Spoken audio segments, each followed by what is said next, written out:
हमारा विषय दाऊद का पाप अंगीकार। आज का विषय क्या है? दाऊद का पाप अंगीकार या पाप का अंगीकार। ओके, मेरे साथ आज निकालेंगे भजन संहिता की किताब, भजन संहिता 51 अध्याय। जब आज हम लोग इस वचन से सुनेंगे और सीखेंगे, आप अगर नोट कर सकते हैं तो नोट भी कर सकते हैं। और कई बार हम लोग वीडियो क्यों बनाते मालूम है? ताकि आप उस वचन को अपने घर में भी सुने, बार बार सुने, समझें कि आज हम क्या सीख के आए। कई बार आप शायद लिखने में चूक कर जाते हैं, समझ में नहीं आता, पर जब आप अपने घर में मोबाइल पे आप इस वचन को देखेंगे, सुनेंगे, बार बार सुनेंगे, आपका विश्वास ही नहीं बढ़ेगा, बल्कि आपको एक शिक्षित, एक परिपक्व, एक विश्वासी के रूप में परमेश्वर आपको देखेगा और आप दूसरे लोगों को भी सिखा सकते हैं, बता सकते हैं। हालेलुया। भजन संहिता 51 अध्याय उसका 3 पद, और यहां पर इस प्रकार से लिखा हुआ है, दाऊद एक राजा है, याद रखिए,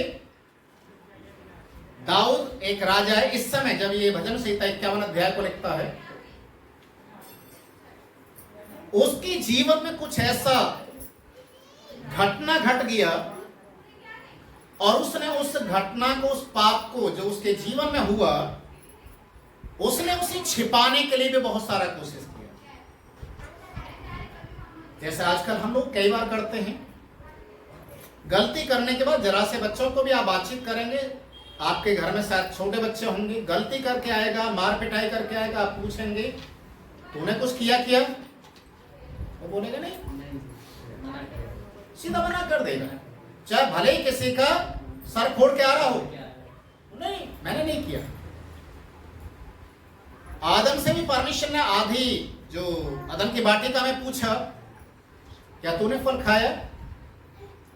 नहीं, मैंने नहीं खाया, इसने मुझे दिया। ऐसा लग रहा है कि जैसे हमने दोष लगाना या अपनी गलती को छिपाना, हम उसमें एक्सपर्ट होते हुए जा रहे हैं, अंगीकार नहीं करेंगे। दाऊद एक राजा होने के बाद हम उसके बैकग्राउंड के विषय में पहले देखेंगे कि दाऊद है कौन। बाइबल हमें बताती है कि दाऊद एक साधारण सा व्यक्ति था, एक साधारण, और उसका काम था अपने पिता की भेड़ बकरियों को चराना, एक चरवाहा। हालेलुया। एक चरवाहा होने के बावजूद और उसके अंदर, उसके मन के अंदर हमेशा अपने सृष्टिकर्ता परमेश्वर के प्रति अटूट विश्वास रहता था, अटूट विश्वास। उठते बैठते हमेशा वो परमेश्वर के बारे में सोचता, परमेश्वर के बारे में वो विचार करता, परमेश्वर कैसा, परमेश्वर ने ब्रह्मांड को रचा, परमेश्वर ने पेड़ पौधों को रचा, प्रभु ने ये किया, प्रभु ने वो किया। उस सारी सृष्टि को देखकर प्रभु की महिमा करता था और हमेशा एक बात को कहता था कि वो खुद एक चरवाहा होने के बाद वो परमेश्वर को अपना चरवाहा मानता था। हालेलुया। यहोवा मेरा चरवाहा है। वो हमेशा इस चीज के लिए परमेश्वर को धन्यवाद करता था, मुझे कुछ घटी नहीं होगी। भजन संहिता 23 अध्याय को जब आप पढ़ेंगे तो उसका जो परमेश्वर के प्रति जो श्रद्धा थी, परमेश्वर के प्रति उसके अंदर में जो विश्वास था, उसको दिखाया गया है। और बाइबल हमें बताती है कि दाऊद एक बहुत छोटे परिवार से संबंध रखता था। छोटे परिवार का मतलब यह नहीं है कि वो छोटी जाति का था, ऐसा नहीं है। छोटा परिवार मतलब दाऊद का जो परिवार है वो बहुत गरीब तत्व का था। और बाइबल हमें बताती है कि दाऊद जब परमेश्वर के ऊपर भरोसा रखकर चलता था, उसके जीवन के अंदर उतार चढ़ाव तो आते थे, हर एक व्यक्ति के जीवन में आते हैं। चरवाहा होने के बावजूद उसके पास एक वीणा होती थी बजाने वाली। एक पहाड़ की चोटी पर बैठ जाता था और प्रभु के गीतों को गाता था। भेड़ बकरियां चल रही, उससे उसको कोई फर्क नहीं पड़ता था।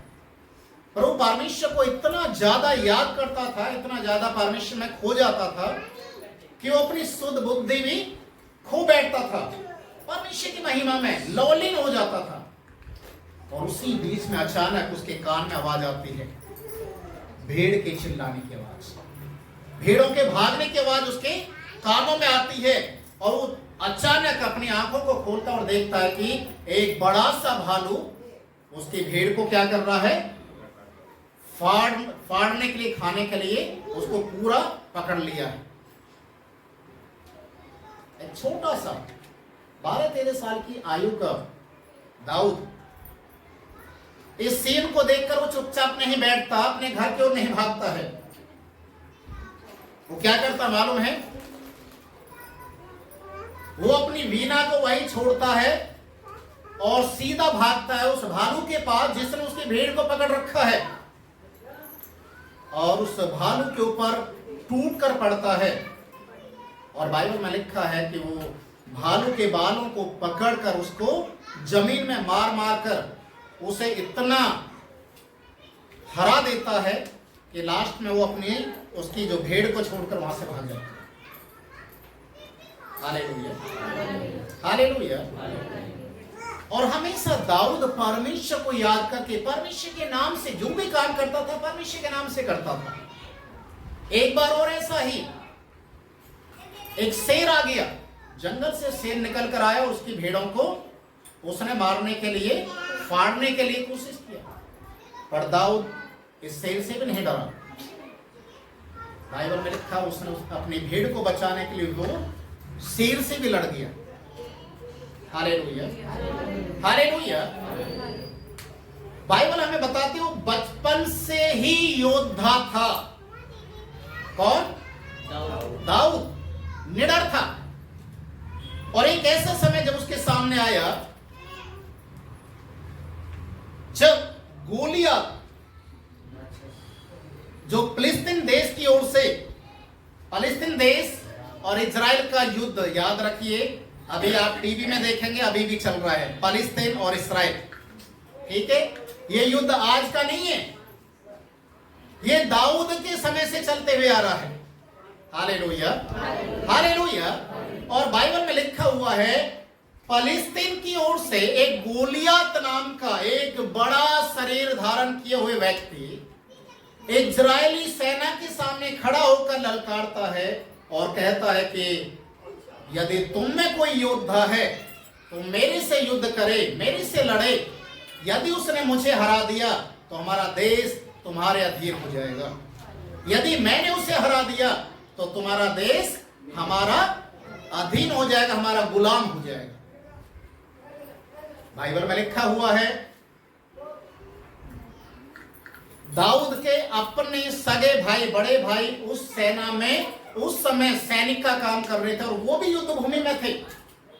राजा और उसका बेटा भी युद्ध भूमि में था, बड़े बड़े सेनापति युद्ध भूमि में थे, पर किसी के अंदर इतना हियाव नहीं था कि इस गोलियत के सामने जाकर उसके आमने सामने खड़े हो सके। बाइबल में लिखा है जब दाऊद अपने भाइयों से मिलने के लिए गया, उनको खाना देने के लिए युद्ध भूमि में गया, तो उसने गोलियत के शब्दों को सुना। गोलियत किस तरीके से धमकी दे रहा है और बद्दुआएं दे रहा है, श्राप दे रहा है। दाऊद ने बोला यदि मेरा स्वामी, यदि राजा मुझे आज्ञा दे तो मैं इस गोलियत से लड़ सकता हूं। Hallelujah, hallelujah. यदि राजा चाहे और मुझे आज्ञा दे तो मैं इस गोलियत से लड़ सकता हूं। सोचने वाली बात है, गोलियत बाइबल के अनुसार 6 हाथ लंबा था, जिसकी लंबाई आज के समय अगर फीट के अनुसार नापी जाए तो लगभग 9 फीट से ऊंचा था। और 12 साल का बच्चा कितना उसके सामने बड़ा होगा? कैसा दिखाई देगा? जैसे हाथी के सामने बकरी। तो दाऊद को परमिशन मिल गया कि यदि तू चाहता है ठीक है तू जा। गोलियत के सामने गया और क्या बोलता मालूम है, तू तो अपने देवी देवताओं के नाम से आता है, मैं तो अपने परमेश्वर के नाम से आता हूं। Hallelujah, hallelujah. वो दाऊद जो जरा सा लड़का 12-13 साल की उम्र का एक इतने बड़े लंबे ठाड़े योद्धा से वो युद्ध करने के लिए आमने सामने खड़ा हो जाता है, और वो भी निहत था बिना हथियार लिए, और क्या कहता है, मेरा परमेश्वर आज तुझे मेरे हाथों में दे देगा और इससे सारी दुनिया जान जाएगी कि इस्राएल देश के अंदर जीवित परमेश्वर है। Hallelujah, hallelujah. और इस दाऊद ने मात्र एक पत्थर, छोटा सा जो कंचा टाइप का होता है वैसा एक पत्थर गोफन में रखा और घुमाकर मारा। गोलियत के माथे में, जहां पर बिंदी लगाते हैं स्त्रियां, वहां पर लगा। सिर्फ वही एक स्थान था जो खाली था, नहीं तो उसके कवच, भाला, तलवार सब कुछ उसके झीलम उसने पहन रखा था, यहां तक कि टोप उसके सर के ऊपर था। तलवार तो क्या, अगर भाला भी फेंक के मारते उसको कुछ होने वाला नहीं। पर देखिए, परमेश्वर के नाम से जब दाऊद आगे बढ़ा, उसका विश्वास था, जिसने विश्वास के अंदर इस चीज को देख लिया, जब मेरा परमेश्वर भालू को, शेर को मार सकता है, ये तो एक इंसान है, परमेश्वर इसको भी मेरे हाथ में कर सकता है। हालेलुया। और दाऊद का विश्वास उसके लिए कार्यशील साबित हुआ और उसने गोलियत को मार गिराया। ये दाऊद का जीवन था। वो बचपन से योद्धा था और बाद में यही दाऊद इस्राएल का राजा भी बन गया। Hallelujah, hallelujah. दाऊद जब राजा बना तो उसके अंदर परमेश्वर के प्रति और ज्यादा भूख प्यास आने लगती। आप दाऊद के विषय में आप सुने होंगे, भजन संहिता 42 अध्याय में जब आप पढ़ेंगे पहले दूसरे पद को, वहां पर लिखा हुआ है कि जैसे पानी के लिए हिरनी हाँकती है, प्रभु मैं भी तेरे लिए जीवते परमेश्वर। हालेलुया। दाऊद के अंदर जो परमेश्वर के प्रति भूख और प्यास थी, दाऊद एक जमीन पर रहने वाला व्यक्ति, एक साधारण एक घूरी से, दाऊद कहता है कि प्रभु ने मुझे घूरी से उठाकर सिंहासन पर बैठा दिया। ये उसकी योग्यता थी अजीजों, ये उसका विश्वास था जो उसे घूरे पे से उठाकर सिंहासन के ऊपर बैठाने में कामयाब हो गया।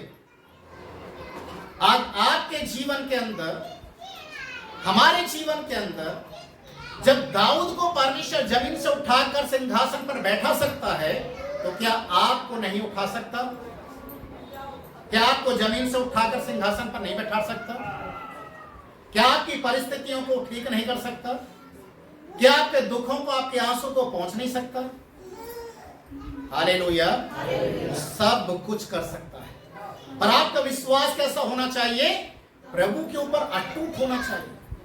भजन संहिता 84 अध्याय को जब आप पढ़ेंगे तो वहां पर लिखा हुआ है,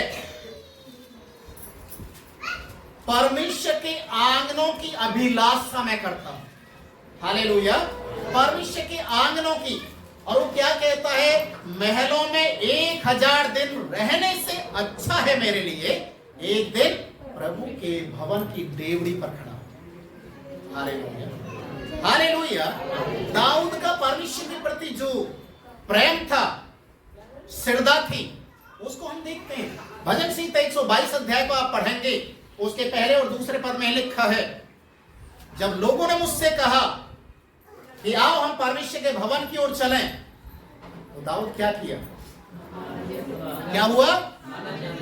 वो उछलने लग गया। उसके मन के अंदर ऐसा जैसे एक आनंद का गुब्बारा फूटता है, उस तरीके से वो आनंद से भरकर बोलने लगा, हाँ मैं भी चलूंगा।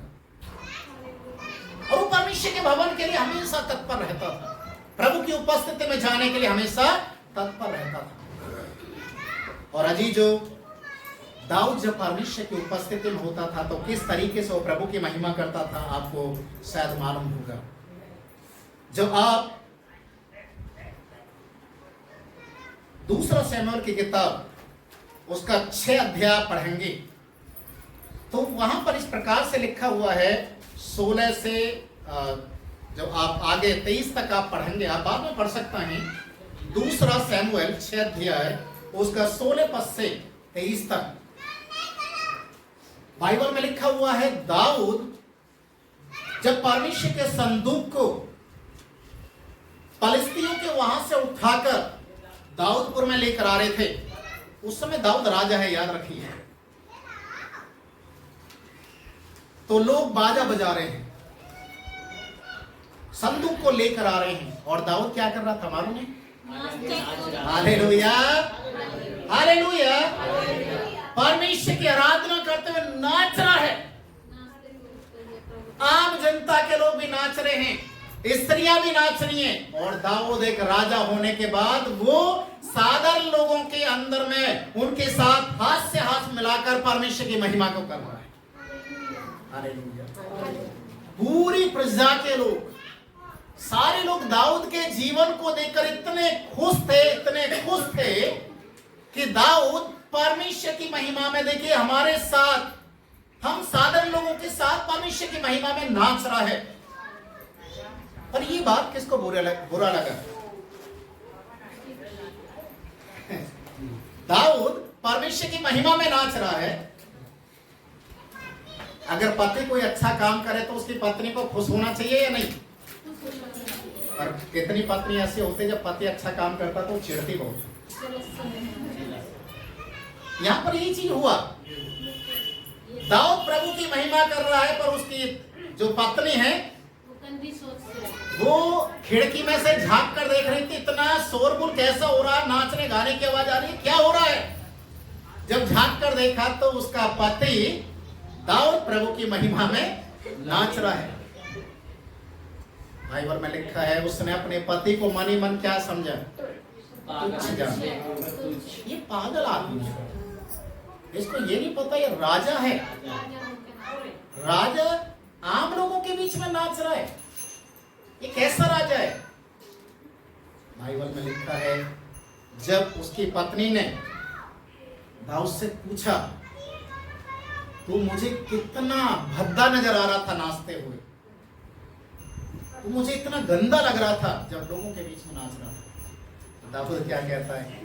मैं इससे और भी गंदा बनूंगा। हालेलुया, मैं इससे और भी ज्यादा गंदा बनूंगा। तुझे चिढ़ना चिढ़ती रहे, मैं प्रभु के लिए करूंगा। जिस परमेश्वर ने मुझे घूरे से उठाकर सिंहासन पर बैठाया, मुझे इतनी आशीष दिए, तेरा जैसा बाप जो राजा था आज वो भिखारी बना बैठा है, तू मेरी पत्नी है, फिर भी तू मुझे तुच्छ जानती है। अजी जो उसकी पत्नी जो अपने पति को तुच्छ जाना, बाइबल में लिखा वो जिंदगी भर मां नहीं बनना। Hallelujah, hallelujah. उसका ये शब्द और दाऊद को उस नजरिया से देखना उसके लिए श्राप का कारण बन। Hallelujah, hallelujah. दाऊद भजन संहिता 51 अध्याय जैसा हमने पढ़ा था, उसके तीसरे पद में वो कहता है कि मेरा पाप मेरी आंखों के सामने बना रहता है। दाऊद परमेश्वर का आराधक था, परमेश्वर की आराधना करता था, परमेश्वर का भय मानने वाला था, परमेश्वर के लिए लगातार एक प्यासे हिरण की तरह परमेश्वर को देखना चाहता था। बड़े बड़े युद्ध उसने लड़े, हर एक युद्ध को उसने जीता, परमेश्वर की व्यवस्था में चलते रहा। प्रभु ने उसे बहुत आशीष दिया, बहुत आशीष दिया। पर एक समय ऐसा आया, एक समय ऐसा आ गया, अजी जो बातचीत नहीं कर रहे, एक समय ऐसा आ गया, ये राजा दाऊद युद्ध के समय में, जब राजा लोग युद्ध करने के लिए जाते हैं तो उस युद्ध के समय में ये युद्ध में नहीं गया। युद्ध में ना जाकर ये अपने महल के ऊपर, छत के ऊपर टहलना शुरू कर दिया। Hallelujah, hallelujah.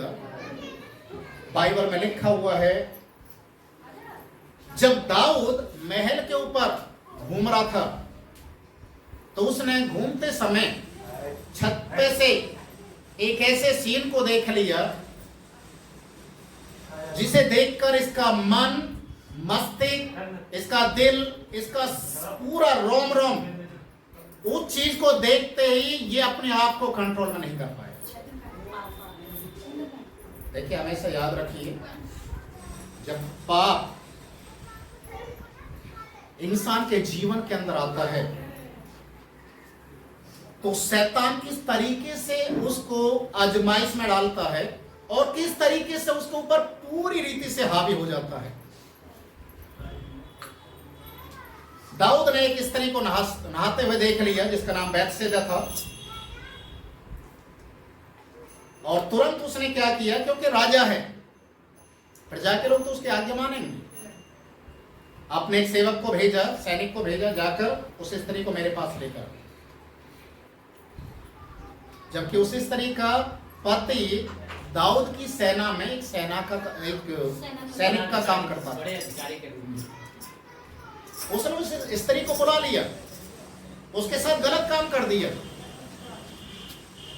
बाद में मालूम चला कि वो स्त्री दाऊद के पाप करने के कारण गर्भवती भी होगी। दाऊद को यह संदेशा मिल गया कि जिस स्त्री के साथ मैंने गलत किया वो प्रेग्नेंट है। दाऊद के दिमाग में एक शैतान ने दूसरा एक आइडिया डाल दिया उस पाप को छिपाने के लिए। उसने उसके पति को रणभूमि में से बुलाया,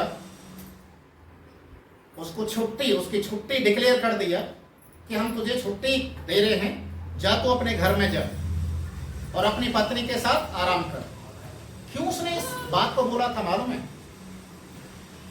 ताकि इसका पाप छिपा रहे, इसके पति को या किसी और को, समाज में किसी को पता नहीं चले। पर इसका पति, बाइबल में लिखा हुआ है, इसका पति छुट्टी लेने के बावजूद भी वो अपने घर में नहीं गया, राजा के राजमहल में ही रात भर रुका रहा। जब अगले दिन उसको बुलाया गया कि तू अपने घर में क्यों नहीं गया, उसने बोला कि राजा, जब मेरे भाई बंधु सब युद्ध की भूमि में हैं और मैं अपनी पत्नी के साथ अपने घर में आराम करूं, ये मुझसे नहीं होगा। मेरे लिए सबसे पहला मेरा कर्तव्य है, और मेरा कर्तव्य क्या है? मैं अपने भाइयों के साथ युद्ध भूमि में उनका साथ। दाऊद ने जो उसको अपने पाप को छिपाने के लिए, उसके ऊपर मरने के लिए कोशिश किया था, वो भी बेकार हो गया। उसके बाद उसने तीसरी एक योजना को तैयार किया, अपने सेनापति को बुलाया और उसके नाम से एक पत्र लिखा और बोला कि युद्ध भूमि में जहां पर सबसे ज्यादा खतरनाक लड़ाई हो रही है और जहां पर दूसरे देश के जो सेनापति, जो योद्धा लोग खड़े हैं, वहां पर इस स्त्री के आदमी को खड़ा कर दे ताकि मरना चाहिए। उसको भेज दिया। शाम तक खबर आ गई कि उसका पति युद्ध भूमि में मारा गया। दाऊद ने सोचा, अब मेरा जो गलती था, मेरा पाप था, मेरे लिए रास्ता खुल गया, क्योंकि उसका पति मर गया, मतलब अब मैं उसको अपनी पत्नी बना सकता हूं, और बना लिया।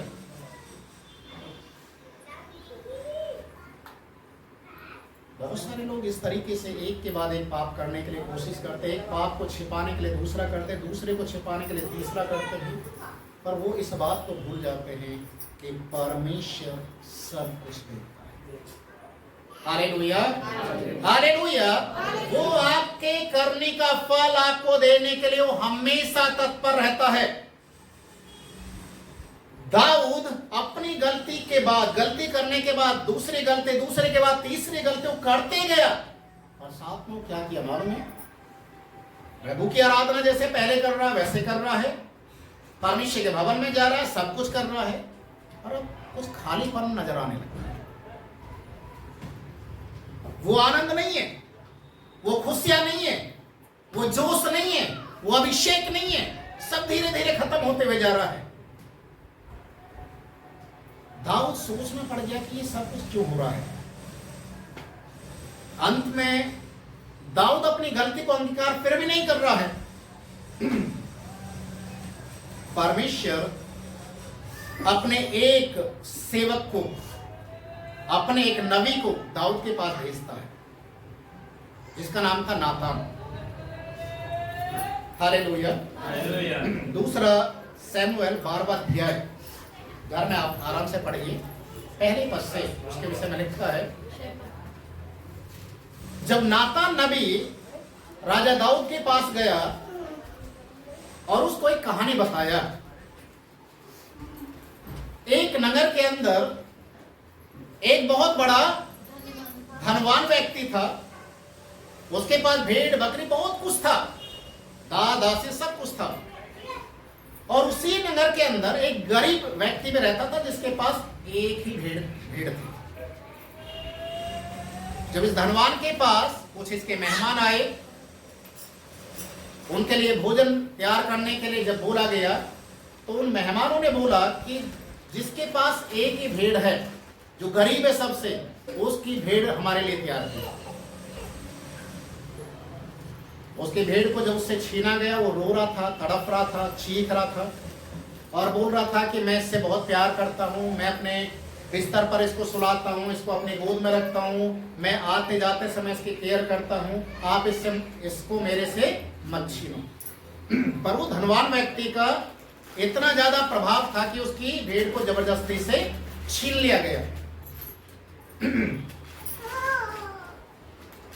तो दाऊद राजा इस बात को सुनकर बड़ा गुस्से से भर गया और बोलने लगा कि मेरे राज्य के अंदर क्या ऐसा कोई व्यक्ति है जो इस तरीके से किसी गरीब को सताए? मैं उसके घर को भूरा बना दूंगा, मैं उसे दंड दूंगा। नातान नबी मालूम है क्या बोलता है? तू है। परमेश्वर ने तुझे इतना सब कुछ दिया, फिर भी तूने उस एक गरीब इंसान की औरत को अपना लिया, उसके आदमी को मरवा दिया। तू क्या सोच रहा है? परमेश्वर नहीं देखता? तू क्या सोच रहा है कि तेरे सारे पापों के बारे में परमेश्वर को मालूम नहीं है? दाऊद तुरंत घुटने के बल आ गया, घुटने के बल आ गया, वो रोने लग गया और रोते रोते भजन संहिता 51 अध्याय के 3 पद में जो शब्द को बोलता है कि मेरा पाप मेरी आंखों के सामने आ गया। अजीजो, जब तक उसे नहीं मालूम चला या नातान नबी ने उसको चेतावनी नहीं दिया, तब तक उसको पाप नजर नहीं आ रहा था, अपनी गलती नजर नहीं आ रही थी। आज भी विश्वासी लोग पाप के ऊपर पाप करते हैं, बुराई के ऊपर बुराई करते हैं, गलती पर गलती करते हैं और सोचते क्या है? हमें कोई भी नहीं देख रहा, कोई भी नहीं देख रहा। और अभी जो परमेश्वर सब कुछ देखता। अभी बीते दिनों की बात है,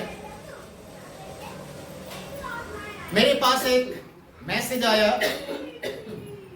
कि आप प्रार्थना कीजिए।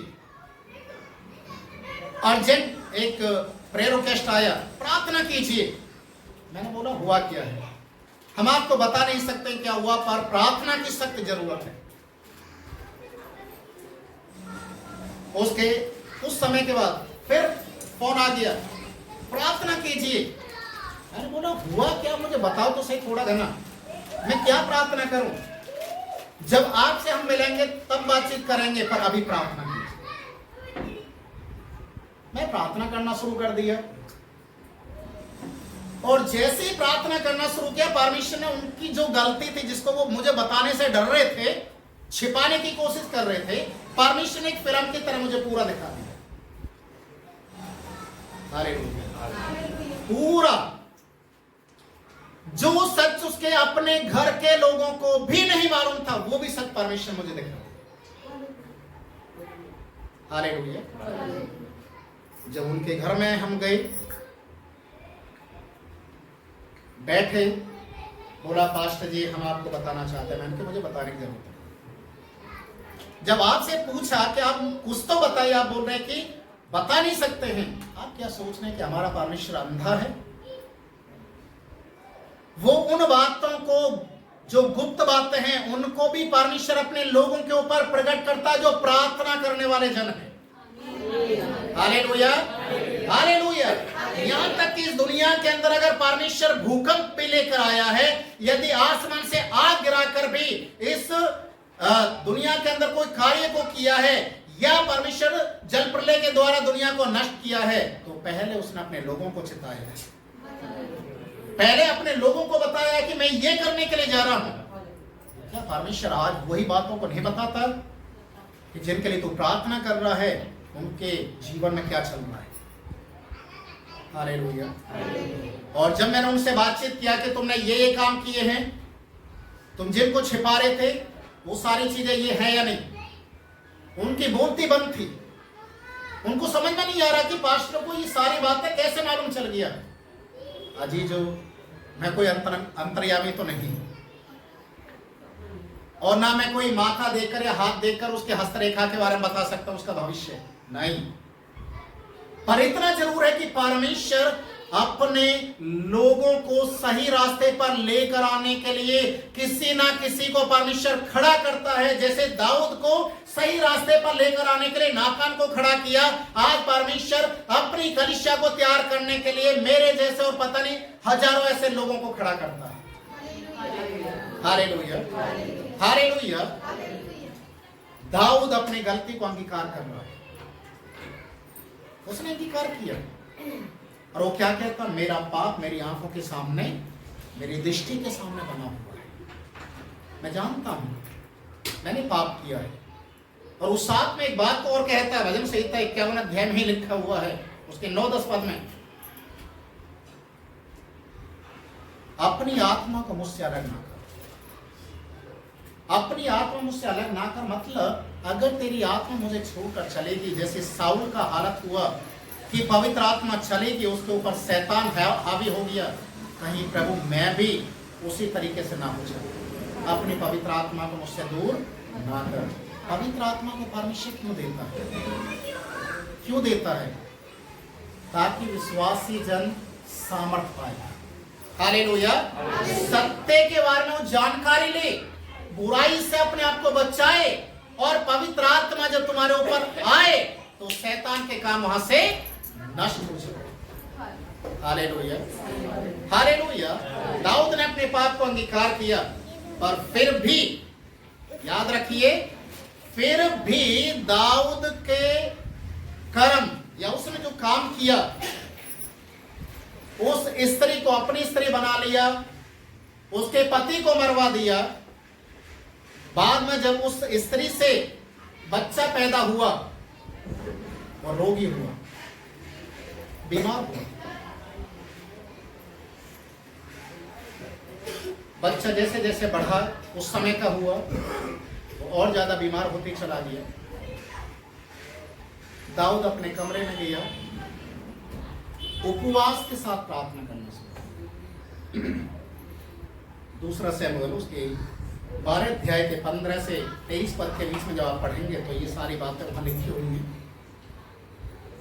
दाऊद प्रार्थना करना शुरू किया, उपवास रख के प्रार्थना करना शुरू किया। उसके सेवक लोग आ रहे हैं, बार बार उसको देख रहे हैं, बोल रहे हैं कि आप पानी तो पी लीजिए, कोई जूस तो ले लीजिए, कुछ खा लीजिए, आपको कई दिन हो गया उपवास रखे हुए, आप दरवाजा भी नहीं खोलते हैं। तो दाऊद बोलता था कि नहीं, मुझे परमेश्वर से अपने बेटे के जिंदगी की भीख मांग रहा हूं, मुझे मांग रहे। वो लगातार प्रार्थना करते गए। उसके कुछ समय के बाद वो बेटा मर गया। जब सैनिक लोग आपस में बातचीत कर रहे थे कि अभी तक बच्चा जब जिंदा था तो दाऊद खाना भी नहीं खा रहा था, पानी भी नहीं पी रहा था। जब उसको मालूम चलेगा कि तेरा बेटा मर गया है तो क्या इसका रिएक्शन होगा। वो आपस में बातचीत कर रहे हैं। दाऊद ने खिड़की में से देख लिया कि कुछ बातचीत कर रहे हैं, आपस में गुफ्तगू कर रहे हैं। उसने दरवाजा खोला और पूछा क्या बेटा मर गया? सैनिक लोग डर रहे हैं बताने से। क्या बेटा मर गया? बोला हाँ, आपका बेटा मर गया। तुरंत गया वॉशरूम में, जाकर नहाया, कपड़े पहने, अपने राजकीय जो वस्त्र थे उनको पहना और बोला जाओ मेरे लिए खाना लेके। तुरंत वो खाना खाने के लिए बैठ गया। सारे लोग पूछने लगे, आपस में बातचीत करने लगे कि किस तरीके का राजा है। जब बेटा जिंदा था तो ये एक निवाला भी नहीं खाया, और जैसे उसको पता चला कि बेटा मर गया है, वो खाना खाने के लिए बैठ गया। दाऊद पता क्या बोल रहा था? जब तक बेटा जिंदा था तब तक मैं परमेश्वर के सामने दुआ कर रहा था, विनती कर रहा था कि मेरे कर्म की सजा मेरे बच्चे को ना दे। पर यह सत्य है कि माँ बाप के करने का फल उसके बच्चे को, मेरी करने का फल मेरे बेटे ने भुगत लिया, आज वो दुनिया में नहीं। जब परमेश्वर ने उसे उठा लिया तो अब मैं क्या कर सकता? हालेलुया। अजीजों, मैं एक बात आप लोगों के बीच में बिल्कुल क्लियर होना चाहूंगा, चाहे छोटा पाप हो चाहे बड़ा पाप। दाऊद एक परमेश्वर के नजदीक रहने वाला व्यक्ति, परमेश्वर की महिमा से भरा हुआ रहने वाला, परमेश्वर की आराधना करने वाला व्यक्ति, जब उसके जीवन में पाप आ गया, परमेश्वर उससे अपनी नजरों से अलग कर दिया और उसके बाद भी उसको सजा का सामना करना पड़ा। अजीजों, हम दाऊद के समान तो नहीं है। जब दाऊद को परमेश्वर क्षमा नहीं कर सकता, उसे भी दंड मिला है, तो हमें कितना बड़ा दंड मिलेगा। इसलिए कोई ऐसा काम मत करना जो परमेश्वर के वचन के विरुद्ध है। हालेलुया। कोई ऐसा पाप मत करना जो परमेश्वर के वचन के खिलाफ में है। अगर आप ऐसा कर रहे हैं तो समझ लीजिए कि आप परमेश्वर के खिलाफ में ही नहीं जा रहे, बल्कि आप अपने परिवार, अपनी संतानों के लिए एक दंड को भी, एक श्राप का भी बोझ उनके ऊपर डालने के लिए जा रहे, जिसका भुगतान उन्हें करना पड़ेगा। इसलिए जैसे मैंने आरंभ में बताया, स्टार्टिंग में बोला, हमारे पीढ़ियों का चलता हुआ श्राप एक व्यक्ति के विश्वास करने के कारण वो रुक जाता है और हमारा जीवन, हमारा परिवार फिर आशीषों में आ जाता है। वैसा ही हमारे गलती करने के कारण वो श्राप फिर से शुरुआत हो जाता है। जो मसीह यीशु में है वो नई सृष्टि है। हालेलुया। नई सृष्टि है, मतलब उस श्राप, उस पाप को अपने जीवन में अब नहीं मौका देना है। और अजीजों, अपने आप को हमें जांचना है, प्रतिदिन जांचना है। यदि हमसे कोई गलती हो रही है, तुरंत बिना समय गवाए उस गलती के लिए क्या करना है? क्षमा मांगना है। तुरंत गलती के लिए क्षमा मांगना और प्रभु से बोलना है, प्रभु आज के बाद मैं ऐसा नहीं करूंगा। प्रभु दया करेगा, बाइबल में लिखा है प्रभु दया करेगा। पर यदि हम अपनी गलती को छिपाएंगे तो दंड तो हमें मिलना ही मिलना है, बल्कि हम उस दंड को अपने बच्चों तक भी लेकर चलेंगे। इसलिए परमेश्वर का वचन कहता है, धर्मी लोग अगर 7 बार भी गिरते हैं तो भी परमेश्वर उठाता है। इसका मतलब ये नहीं है कि आप गिनना शुरू करें कि मैं तो अभी एक ही बार पाप में गिरा हूं, अभी तो 6 बार और गिरूंगा। ऐसा नहीं। आप अपनी गलती के लिए तौबा जरूर से करें, चाहे छोटी हो चाहे बड़ी हो, और परमेश्वर के वचन में जो आप सीखते हैं उस वचन को अपने जीवन में अमल करें। सिर्फ सुनकर, यहाँ आप सुन रहे हैं, एक कान से सुना दूसरे से निकाल दिया, इतना काफी नहीं है।